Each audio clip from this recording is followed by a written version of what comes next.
This is not a legend. Death can never reach us here. Look at these walls. Look at these mountains. We carved them with our own hands. This is not mythology. This is a story Allah Himself preserved in the Quran. They believed stone made them eternal. This was a nation that turned blessings into arrogance, strength into pride, and security into rebellion. One God? Abandon the gods of our fathers? He has lost his mind. To them, guidance was not something to follow. It was something to mock. Listen to him. He speaks as if the sky is about to collapse. What a fool. But the sky was never silent. Warnings had already begun, long before they realized they were doomed. If you want us to believe you, Salih, then prove it. Make this rock give birth.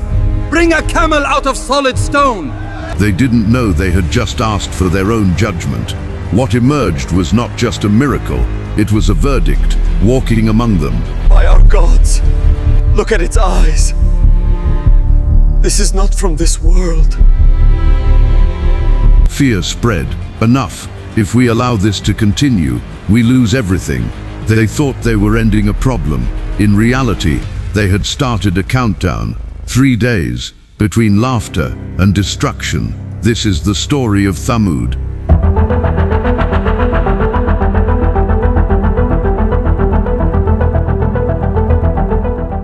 In many Muslim homes, children grow up hearing the names of destroyed nations: Ad, Thamud, Fir'aun. We memorize the verses, but we don't feel the trembling. It becomes history, not a warning. Today people travel to Mada'in Salih. They take pictures, they touch the walls, look at the detail. These people were geniuses. They see beauty, they don't see the grave. They don't realize the prophets forbade entering these places, except in fear and reflection. So who were Thamud really? Why this miracle? And how does their story still prove the truth of the Quran today? Thamud lived at the peak of power. They carved homes into mountains. They mastered stone like clay. They felt untouchable. And Allah sent them Salih alayhi salam, not a stranger, but one of their own. They admired him, trusted him, expected him to lead them. One morning, as the sun rose over Al-Hijr, life moved as usual. Chisels struck stone. Merchants arranged dates. Children ran between half-carved pillars. Then someone pointed. Who is that on the rock? Salih stood where leaders spoke. He inhaled. Oh, my people. The chisels stopped. The valley went silent. Answer me this. Did I not grow up among you? Was I not the one you trusted? Yes, they replied. You were our hope. And then he spoke the truth. Worship Allah alone. You have no God besides Him. He created you from the earth and settled you upon it. The air changed. Shock turned to rage. Is he telling us to abandon our father's gods? Has he gone mad? You gathered us for this? To insult our gods? That morning sealed their fate. Not because they heard the truth, but because they rejected it. A single morning, a single speech, a single refusal. One moment that would echo through the ages until their destruction was complete. But why did they hate him so fiercely? Why didn't they just ignore him? Scholars explain this clearly. Salih alayhi salam wasn't just an ordinary man. You were our hope before this. This shows that Salih was the shining figure of the tribe, the one they trusted to lead, to protect their traditions, their pride, and their idols. Even before he spoke of Allah, he already held a place in their hearts, trusted, wise, and full of promise. Yet when he delivered the message, the respect vanished. Allah did not destroy them immediately. The sky did not split. The earth did not swallow them whole. Why? Because guidance is never forced. It is offered patiently, again and again, through conversations, warnings, private talks, public speeches. Their eventual downfall did not come out of nowhere. It came after a man they loved devoted years to saving them. From that day forward, everywhere Salih walked, insults awaited him. Make way for the messenger! Step aside, the one who thinks he is above our fathers! When he tried to console the poor, to offer hope, the elite shouted him down. You talk of fearing the unseen. Look at my palace, my wealth. Does your God bear punish me? Everywhere he went, voices followed. Don't look into his eyes. He is bewitched. The jinn have taken his mind. The ridicule escalated into aggression. The 9 most corrupt men in the city, the leaders of Thamud, began a campaign to crush him completely. If you are truthful, show us your punishment now. Why wait? Why wait? Imagine the anguish. These were his own people, his own tribe. People who once celebrated him, now treated him like an outcast. O my people, I do not seek wealth or power. My reward belongs only to the Lord of the worlds. But demanding reason from those blinded by arrogance only fuels anger. They did not want logic. They demanded spectacle. Do not listen to him. He has abandoned our father's ways. He seeks to humiliate us in front of other tribes. They lay in wait on the roads. They threw stones at his feet. They mocked his prayers.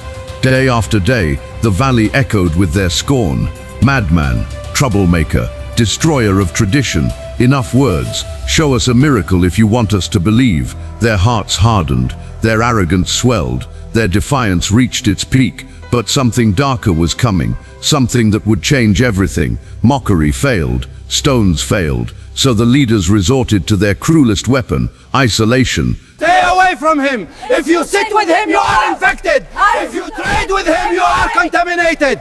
Cut all ties! It was more than social shunning. In a tribal society, being cut off was a death sentence. Do you want to lose your inheritance? If I see you with Charlie again, you are no longer my son. Leave my sight! The valley split in two. On one side, the arrogant, the wealthy, the chiefs. On the other, the weak, the poor, the ones with nothing to lose but their souls. Mothers pulled their children away. Neighbors lowered their voices. Old friends crossed the street to avoid being seen with him. We once trusted you. We respected you. But now, you bring only division. The Quran captures their words perfectly. You were our hope before this. Now he had become their fear, their discomfort, their challenge. Families threatened him. Silent wars erupted in homes. Brothers quarreled. Fathers issued threats. The seeds of destruction had been sown. Secret meetings began to take place. Some quietly supported Salih alayhi salam, but most turned against him. The valley that once echoed with chisels and laughter, now echoed with whispers and suspicion. The chiefs sensed something dangerous. They were losing control. Fear alone was no longer enough. They didn't just want to silence Salih. They wanted to humiliate him, to break him publicly, to challenge him with something impossible. He claims his Lord can do anything. They sneered. Fine, let us test this Lord of his. This is how arrogance behaves when advice fails, when warnings are ignored, when truth bruises the ego. They don't ask for signs to believe. They demand miracles to defeat. The pressure mounted. Arguments grew louder. The leaders grew bolder. They decided this problem would end today. One day they surrounded him. Salih, they said, you claim your Lord sent you. You claim you speak the truth. Prove it. A crowd gathered. Workers, merchants, elders, children, curious, mocking, noisy. Salih alayhi salam remained calm. Years of insults had not shaken him, but today was different. They weren't mocking him anymore. They were challenging Allah. Give us what we ask. If you are truly a messenger, bring us a sign from your Lord. Salih asked quietly, what sign do you seek? Murmurs spread, eyes shifted, whispers grew. Then an elder stepped forward, a man known for pride and cruelty. Do you see that rock? That cold, lifeless stone? If your Lord is real, ask him to bring a She-Camel out of it. But he wasn't finished. Not any camel. She must be enormous, red, and 10 months pregnant. This wasn't a request. It was a trap, a challenge designed to mock nature, logic, and reality itself. If you can do this, they laughed. Then we'll believe. But their eyes betrayed them. This was not sincerity. It was defiance. Bring your camel, they shouted. Split the rock. Show us your sign. Salih looked at the mountain, then at his people, then toward the sky. He knew something they didn't. When Allah responds to arrogance, he responds in a way that leaves no excuses. If Allah gives you this sign, Salih asked, will you truly believe? Will you obey? Yes, they answered quickly. We will follow. They promised with their tongues, certain nothing would happen. They had no idea this request would seal their fate. The valley went silent. Even the wind seemed to pause, as if creation itself was watching. The ancient rock stood behind Salih, cold, towering, unmoving. "O my people," he said one last time, "be truthful. If Allah gives you what you ask for, will you believe?" "Yes," they insisted, "we will believe." But mountains have heard many promises, and not all come from sincere hearts. Salih placed his hand on the rock and made dua, a whisper between a messenger and his Lord. The valley froze. No wind, no laughter, no mockery. Then, crack, step back. The sound deepened. The mountain groaned. A low rumble surged through the ground, felt in the chest before the ears. Men stumbled backward. Mothers clutched their children. The chief stood frozen, caught between pride and terror. By God, something is inside. The rock split open. Dust filled the air, and from the dead heart of stone, life emerged. A massive she-camel stepped forward, alive, towering, red, heavily pregnant, exactly as they demanded. Her eyes were unlike any creature they had ever seen, calm, witnessing, as if she carried both a message and a verdict. The valley fell silent. Even children forgot to breathe. This is impossible," someone whispered. "Stone cannot give birth." But Allah had answered. They demanded a miracle, and Allah sent a miracle that walked among them. Majestic, untouchable, living proof. "O my people," Salih declared, "this is the She-Camel of Allah, a sign for you." Some hearts softened, others burned with jealousy. One truth was now undeniable. This miracle wasn't meant to impress them, it was meant to test them, and Thamud was about to fail. The command was simple. She will drink one day. You will drink the next. Do not harm her. If you do, punishment will be immediate, clear, direct, fair. But arrogance despises simplicity. It was true. On her day, the camel drank from the spring. On the next, the people drank. A rotation, a divine test. "She's draining our water," they complained. "Our animals are thirsty because of her." But what they conveniently ignored was this. On her drinking days, she gave back more. She stood in the center of the village, her udder full. The poor, the weak, the children, all came with bowls and containers. She produced enough milk to feed every single person in Thamud. "We gave water," some whispered, "and received sustenance. This is mercy from Allah." But the chiefs saw something else. Look how people gather around her. If this continues, Salih will rule Thamud within a year. Their authority was slipping. Their influence was crumbling. A single camel was undoing decades of power. The valley split again. Some hearts opened, others hardened like stone. And then a plan was whispered. A plan born of jealousy, fueled by fear, and destined to destroy them all. 9 men gathered under the cover of night, drunk on arrogance. But they needed someone ruthless, a man with no mercy. His name was Qudar ibn Salih, described by the Prophet ﷺ as the most wretched of the ancients. He volunteered.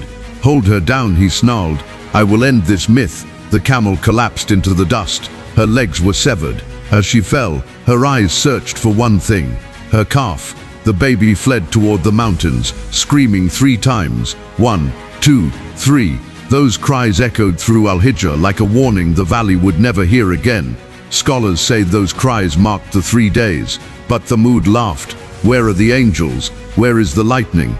They butchered the camel, distributed the meat, celebrated their defiance. "It's finished," they said. "Now let's see what Salih can do." Salih alayhi salam stood by the fallen body, eyes heavy with grief.